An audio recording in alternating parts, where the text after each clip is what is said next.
Okay.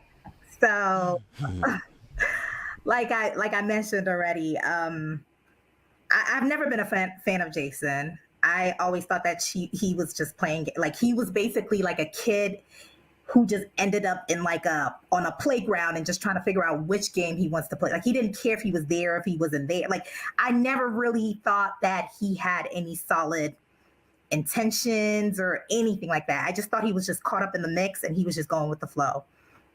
But I think something happened at that ball when Liz walked in and he saw that breast meat and he was like, whoa, okay, let me fix up here because, okay.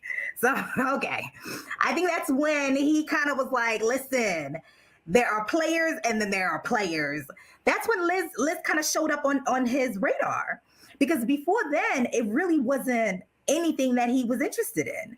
But I think he took it seriously. And I believe that as he got to know Liz, he actually started really getting emotionally attached to her. Now, the one thing that I did catch that Lola brought up was when he said, "My father said that love should not be complicated." I think he took that. He took it and he believed it. And I really hope that we would actually get that lesson from him because love should not be complicated. We're so used to seeing struggle love that we don't even understand that sometimes, you know what, you can want something but know that it's not good for you and be okay with walking away. I want you, but I know you're not good for me. So I'm going to walk away. And that's what Jason did. And we're trying to make it seem as if it is just such a hard decision or something to like so hard for us to understand. And it's because we don't practice it. We probably should practice it more often than not. When someone is not good for you, regardless of how much you like them, walk away. So I believe Jason. I do believe Jason. I do think that Jason did lie. He probably was just trying to overcompensate and try to overassure Liz. And so it came out as that, oh, I made that decision weeks ago. But no, he that's a lie. Yes. Hopefully he tells Liz that he lied about that. I do also believe the white rose ceremony. I do think though that it's because he realizes he's playing out of his league. And so he's just coming out with bangers. He's like, listen, this one's gonna land. I know it. And so that's what he's doing. He's still kind of playing the game because he knows he's out of his league when it comes with Liz. Another thing I want to say is that sometimes depending on the company you're in, you show up differently. And the fact that he's been in the company of Liz, it could be why he's showing up a little bit more mature than we're used to. Because the Jason that showed up at with Kyra at that dinner, I was impressed. That was impressive. That was a man. He came with all his testicles. I can say that, right? You're not going to get demonetized. Okay. He came with all of them. Every single one of them was attached. He came and he said, girl, we're not doing this. You're not going to take me here because you know what? I'm the man and I have direction. That's another thing. When a man has no direction, a woman can lead them anywhere. He came with direction. I know exactly where I want to be. I know exactly where I belong. And so you are not going to sway me either way. So we're not going to do this. That queen part did annoy me a bit. I thought it was very annoying. Um, but I think it was just because he probably didn't want to go all the way in and say exactly what he really wants to say, which is like, why am I here? I don't want to be here with you. I didn't want to choose you, and I still don't want you right now. And that's only because he wised up. Why can't he? Of course he can wise up. He realized that, you know what? A better choice is Liz. And so he wised up. What else do I have to say? Kyra, I think I said my piece about Kyra already. I felt a little embarrassed for her. I felt a little sad for her because I felt like she was really reaching, like she was trying to portray this image of like, maybe you still want me when the man is saying, no, I don't. I'm actually good. And it showed in the way that he was responding to her, like, oh, okay. Oh, that's how you feel. Okay, I hear you. And then at the end, the nail in the coffin was, do you feel better? Lord have mercy. I wanted to cry for her. When he made that statement of, do you feel better? That just means this did nothing for me. I didn't need any of this, but apparently you did. How do you feel now? You feel better, baby? You feel, uh, mm, I felt for Kyra. I felt for her. I wanted to cry for her. And I think I even saw she probably even wanted to cry herself. She did. She did. She knew it. She knew that this courtroom case she lost. She took a L, and she took a L in a very public way. She lost. So yeah. Do you feel better? Kojo, do you mind if I say something really quick? Go for it. Sorry, so people are taking shots at me, accusing me of age shaming in the comments, which I would never do. I think people are misunderstanding ageism and age shaming. What I was saying is that at the age of 25, you should have more discernment than someone at 21. At the age of 30, you should have more discernment than someone who's 25. At the age of 40, you should have more discernment than someone who's 35 and 30. And that is all I am saying. The more years that God gives us on this earth, we should learn more.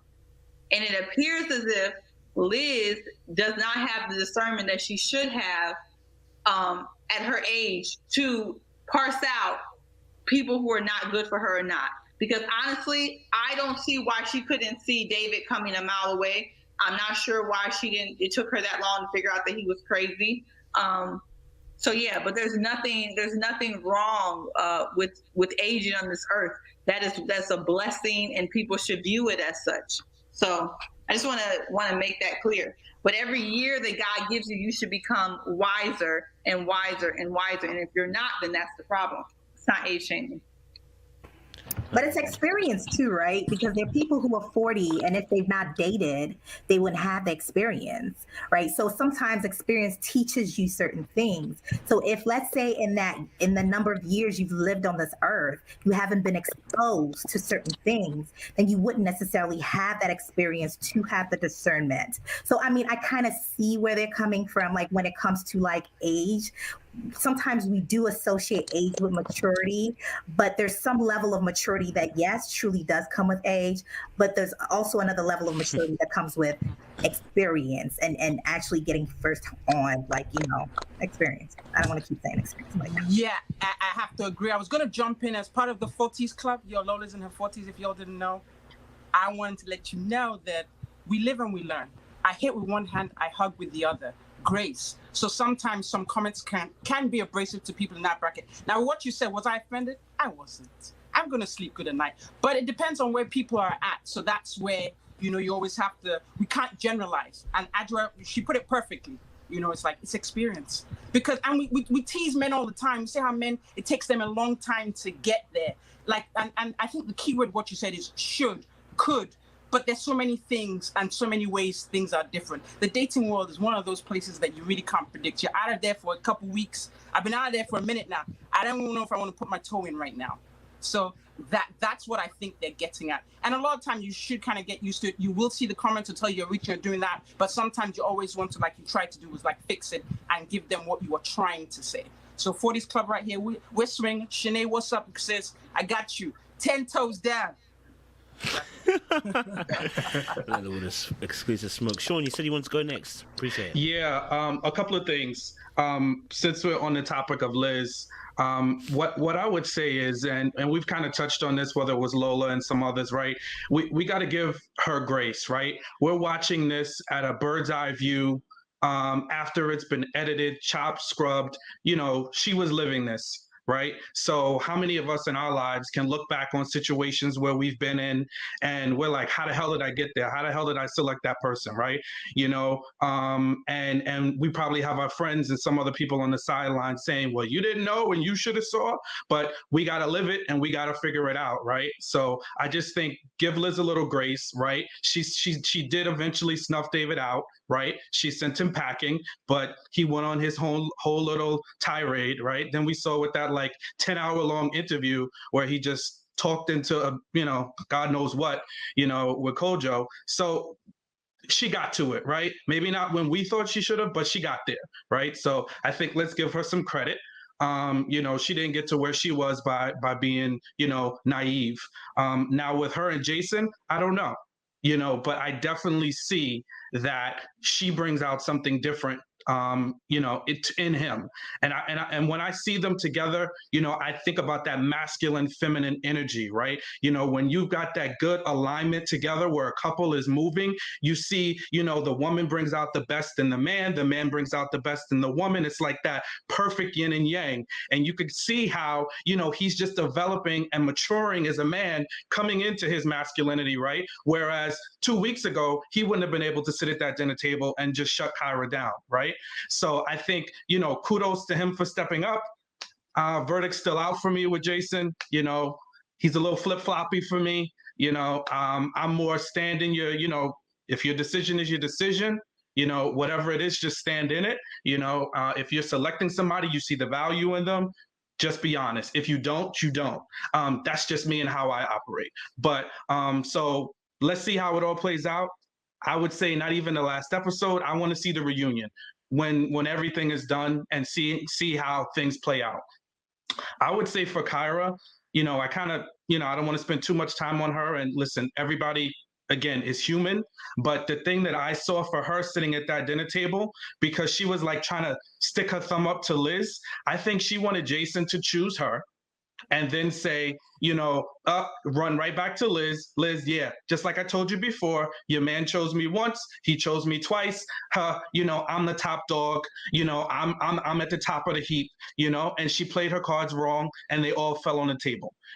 So I'm glad it played out that way for everybody to see. But I just think for her, I really hope she takes a step back and choose. You gotta operate with some level of character, operate with some level of loyalty. Like for me, where's the loyalty to AJ, who stepped out on a limb, chose you, saved you from getting booted off, and you're sitting at a dinner trying to get chosen by somebody that didn't choose you already?